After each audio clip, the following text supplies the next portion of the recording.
At the place where Jesus was crucified, there was a garden, and in the garden a new tomb in which no one had ever been laid. Because it was the Jewish day of preparation, and since the tomb was nearby, they laid Jesus there.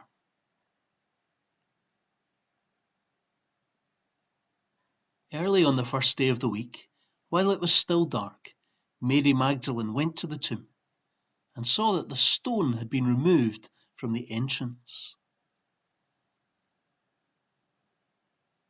So she came running to Simon Peter and the other disciple, the one Jesus loved, and she said, "They've taken the Lord out of the tomb, and we don't know where they've put him."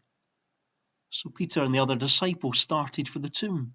Both were running, but the other disciple outran Peter and reached the tomb first. He bent over and looked in at the strips of linen lying there, but didn't go in. Then Simon Peter, who was behind him, arrived and went into the tomb. He saw the strips of linen lying there, as well as the burial cloth that had been around Jesus' head. The cloth was folded up by itself, separate from the linen. Finally, the other disciple, who had reached the tomb first, also went inside. He saw and believed. But they still didn't understand from Scripture that Jesus had to rise from the dead. Then the disciples went back to their homes, but Mary stood outside the tomb crying.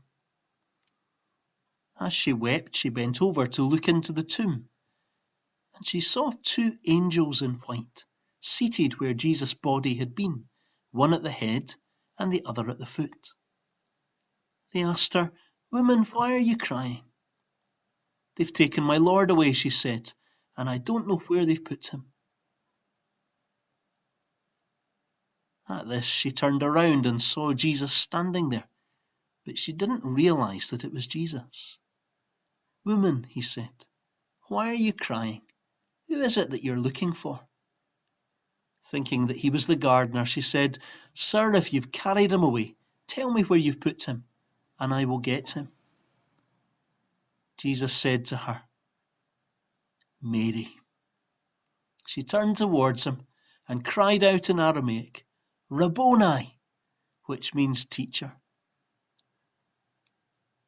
Jesus said, "Do not hold on to me, for I have not yet returned to the Father. Go instead to my brothers and tell them, I am returning to my Father and your Father, my God and your God."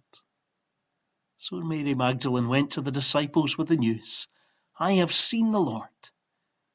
And she told them that he had said these things to her.